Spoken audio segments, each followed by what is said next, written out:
This video, I'm going to share with you the 3 things that happen after death. These are things that your soul knows, but your ego may not. I'm going to share with you what those are and how you can best understand it.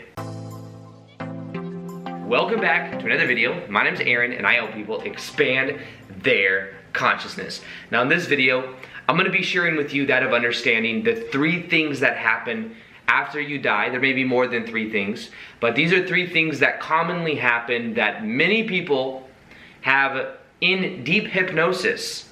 When they're brought back to life in between lives or life after death, these are things that they say happen. And then these are the correlations that have happened between thousands of different people that have been in this deep level of hypnosis that have recalled this.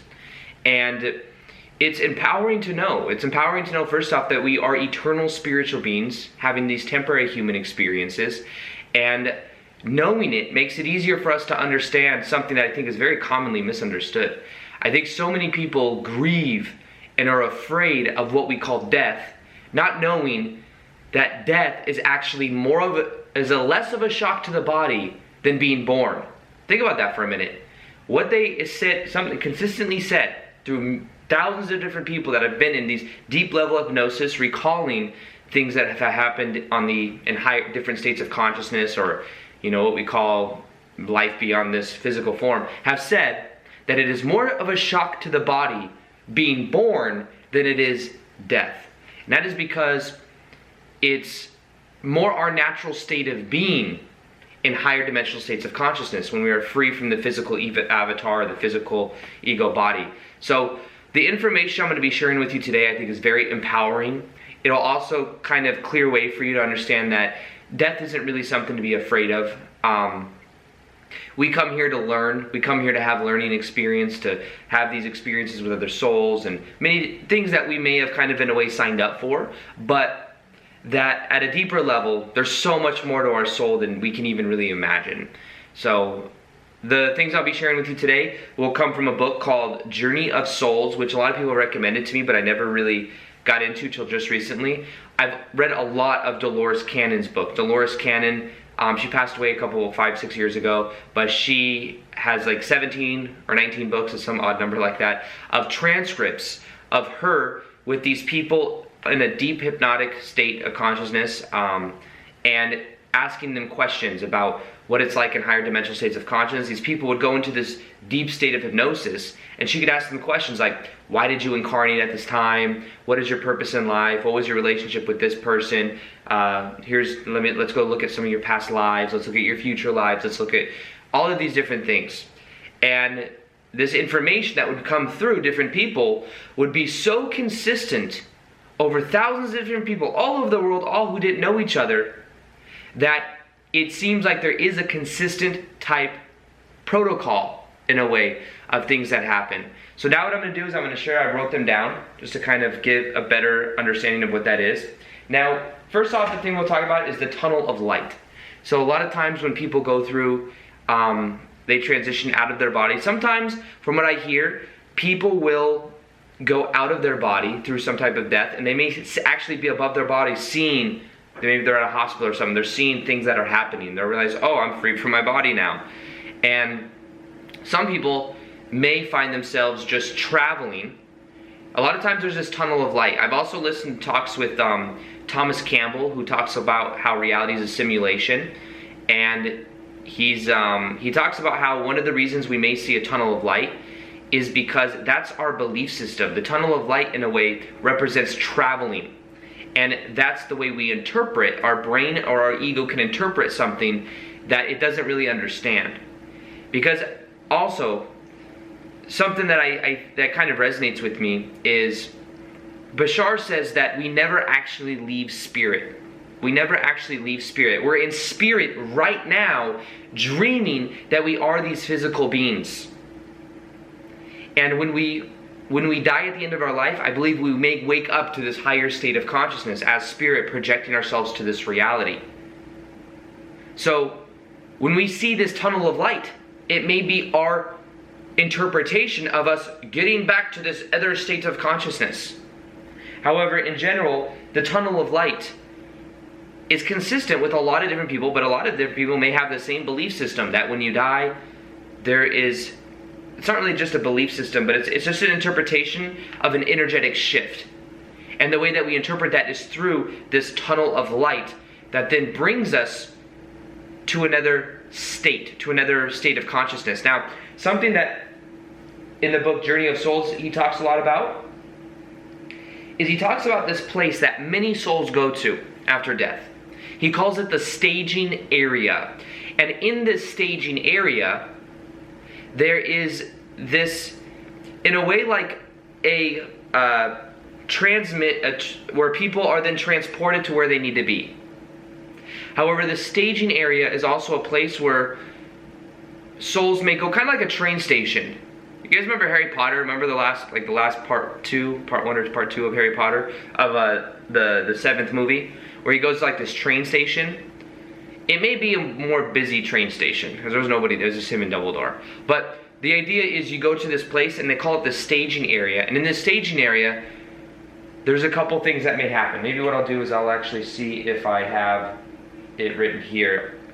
All souls, regardless of experience, eventually arrive at a central port in the spirit world called the staging, what I call the staging area. I've been there through variations of speed of soul movements right after death, depending upon soul spiritual maturity. It also seems that it depends on different levels of consciousness, different levels of souls, like where they are at their growth, as to where they go. Maybe some souls bypass this staging area. And once past the orientation station, which is like this station of travel that I'm talking about, there seems to be no further travel detours for anyone entering this space of the spirit world. Apparently, large number of returning souls are conveyed in a spiritual form or mass transit. Sometimes souls are escorted by their guides to this area. I find this practice is especially true for younger souls. Others are directed by an unseen force which pulls them into the staging area and beyond to waiting entities. So what seems to happen is many people will talk about, the souls will talk about after the death process, they will travel almost like an individual, like a separate force is pulling them through this tunnel of light and into this experience of the staging area where there may be certain souls waiting for them. And it could be, many times it's spiritual guides. We all have spiritual guides. He says that out of the thousands of people that he's had in the hypnosis learning about this kind of information, not one of them did not have a spiritual guide. We all have spiritual guides. Our spiritual guides are souls at higher levels of consciousness that are there to help us. They're like guides. I mean, literally spiritual guides. They're there to help us through our experiences on life. They're help to understand certain lessons of why we came here and certain things that we wanted to experience. And going to the staging area is something to where we have that of guides helping us understand the process. Now, one of the first things that happens, like when we go through this tunnel of light and we go to what is called the staging area and we're met with our guides, one thing that does happen, and one thing I've actually experienced in a certain state of consciousness on an NDE, near-death experience, is what is called a life review. A life review is where you're able to look at your life, the things that have happened in your life, and understand what there was to learn from this experience. Some of the ways, from what I understand, you also will experience it, from what I've actually experienced, because I've had an NDE before. The NDE experience that I had to do with, this is the best way I can describe it.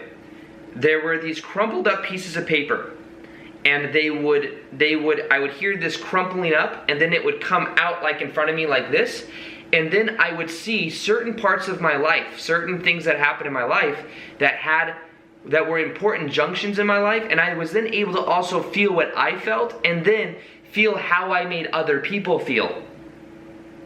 So I would have this experience of this crumbled up piece of paper, it would come up, and then I would see and experience what it was like from my perspective and then also other people's perspective of how I made them feel. Then what would happen, it would crumble back up, and then it would crumble into a new piece, and then I would have a new situation. I went through many of these. I don't even remember all of them, but there were many of them, and I just kept feeling what other people felt. This is a lot of times what happens in NDE experiences. We're in near-death experiences as well. Now, at the end of our life in general, though, in an actual death experience, we experience what we felt and also what other people felt and how we made them feel, so that we can more so learn the whole round experience of how we felt and how we made other people feel. So that was kind of my NDE experience, but it resonates with me. I know that from experience. This isn't something that I just read. I've had that before, and it was very powerful. It wasn't something I expected to happen, so it was something that wasn't necessarily like, oh, I'm gonna have this type of experience. However, for it, what happens at the end of our life is we go to what is called the staging area. Many of us may, maybe not all of us, maybe there's different interpretations of that or different versions of it, but some form of staging area, which once again also may be just a metaphor for a way our brain interprets something that we don't understand. But this staging area that many souls go, that then they're met with their spiritual guides, and then their spiritual guides show them some of the things that happened in their life they could have learned, some of the things they could have done a little bit differently, and then also some of the ways that you made other people feel. However, I do want to say this as well. There is no judgment other than self-judgment. So it's not like someone else is judging you and they're like, oh, this is what you did wrong. It's more so, this is what you learned. So that's something that happens. And apparently another thing that happens as well that they talk about is that you have this meeting with your guide or guides. And then what happens is many souls will go to what is called a council of elders. A council of elders, which could be our 3D way of understanding something that maybe just doesn't have words, but it's like you go to a roundtable conversation with very high vibrational beings that are ahead of our spiritual development, and they help us understand what we learned, maybe our next experiences, maybe certain things that kind of assess how we did, to assess what we can do next. So when we die, we go through this tunnel of light, at least our interpretation of it. Many people will, depending on their belief system, go through this tunnel of light. Either they will be also guided through this tunnel of light with the guide, or they may just feel this invisible force that pulls them to a certain space. And then what happens is they go to this place, they're with their spiritual guides, and their spiritual guides helps them go through that of a life review, where they are able to review their life, what they learned, the relationships that they had, and then also learn what they can do to feel the emotions of what other people felt, but also what they could do to learn from it and really get the most value out of it. So that's one thing that happens when we die. I mean, I guess it's like 3 things right there that happen. Now the second thing I want to talk about is something you do when you die as well that you have the ability to do. Because you might be wondering, well, first off, we're so focused on our 3D experience here that we think in terms of it. But something else that happens is when we pass away or we shed our physical body, we have the ability to connect to other friends, other families, other star systems. We are not any longer bound by time and space. So something that you may do is you may connect to somebody that passed away in this life. Maybe even different lives. From what I hear, there are past lives we have even deeper connections with people that we haven't incarnated with at this life, but we don't remember those now. There's a veil of forgetfulness when we're born where we don't remember this type of information. But from what I understand, this is empowering to know if there's someone that's passed away. We've all had someone that's passed away in our life that we miss, that we love. And just know that you will be able to communicate with them again. You will, and you probably do, by the way, as well. Every night when you go to bed, you shed this, you don't remember it, but many people that pass away have connections to other people that have passed away. Sometimes those people that pass away will also kind of stay around to, well, it's not necessarily that they stay around. I think that's a misconception. We think that souls pass away, they stay around forever. They go on to new experiences, but when we're not bound by the body so much, we have more access to them to where if we think of them, we can have dialogue with them because at a higher level, they are eternal spiritual beings as well. So you could both connect to the individual person and you connect to that person's higher self, which is also connected to your higher self. So something else we may do when we pass away is if we want, we can connect to people that have passed away, people that we want to heal with, people that we want to clarify things with, people that we just miss. We connect to these people, family members, whatever it is, friends, in this life and in many different lives as well. We could be meeting our soulmate. Soulmates. We have many different soulmates. You could meet them, maybe the ones you didn't even incarnate with. You see, so we are eternal spiritual beings. We have existences not just in this life on earth, We have existences in different star systems as well. We are multidimensional beings dreaming that we are these physical bodies, and we believe our whole life that we are these avatars until we maybe go through a spiritual awakening. However, in general, one thing that's common to do after we pass is to go and have these connections to these different states of consciousness. The third thing that we do after we pass away, I want to talk about, but I think this is interesting. Apparently, something that happens is we all have what is called a soul cluster. A soul cluster. It's kind of like a soul family. And in the soul cluster, what we have is we have souls that are at a similar spiritual level that we tend to incarnate many times in many other lives with. That's why sometimes people in your soul family, you may switch roles. One life you may be the mom, they may be the son or the daughter. Another life you might be their dad, you might be their, one day you might switch and then you are the son or daughter of somebody that, and vice versa. So we switch roles. And sometimes that may be in the same family, it may not be, but we have these soul clusters that we are in that we reincarnate with many different times. For learning experience, for growth experience, for being at a similar frequency. So that's something that we do and we're aware of after death. We're aware of these different people, these souls that were even deeper than people, but souls that we're connected to. Now something else that we do is we then have a life selection or a choosing of our next experiences. A choosing of our next experiences, if we have some. We think all the time in linear time-space reality. Well, this is what happened, now I can choose to go to this life, the next one. Maybe that is the experience, that can be had, but from also what Bashar says is there is times that we go to these other states of consciousness and we may decide to be done for a while.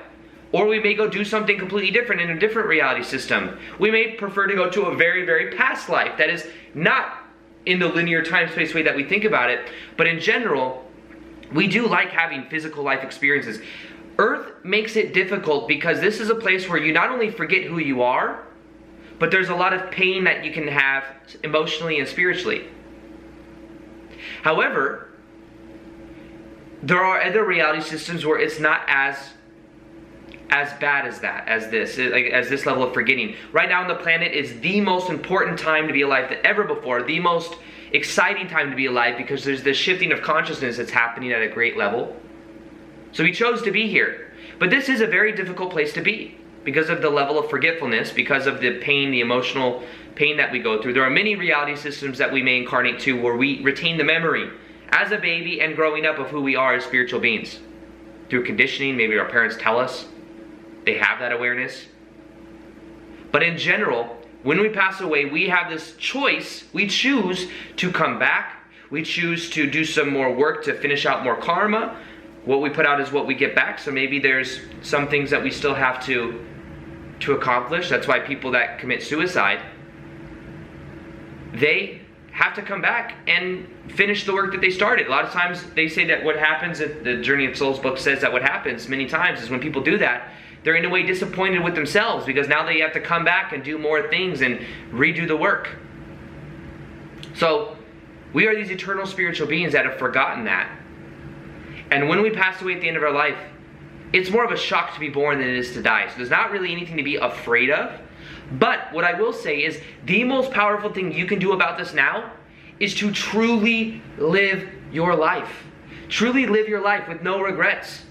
Be compassionate. Understand what you put out is what you get back. At the end of your life, if you have a life review and you're feeling the way that you made other people feel, make it something where you made other people feel positive emotion.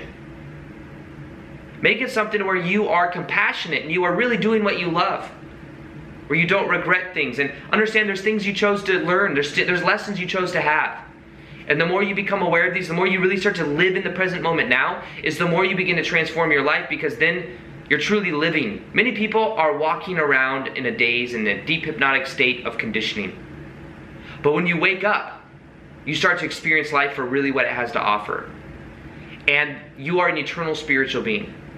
But what you can begin to realize is that you exist now, you will always exist.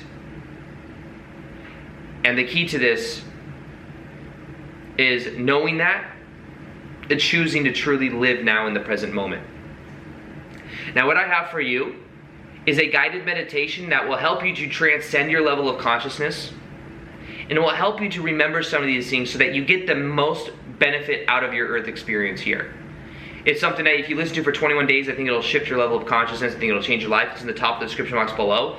Listen to it for 21 days and watch what happens. Other than that, I hope you enjoyed this video. Let me know if you like this video, if you want me to do more esoteric videos like this in the comments below, and if so, I will do more. Other than that, as always, peace, much love, and namaste.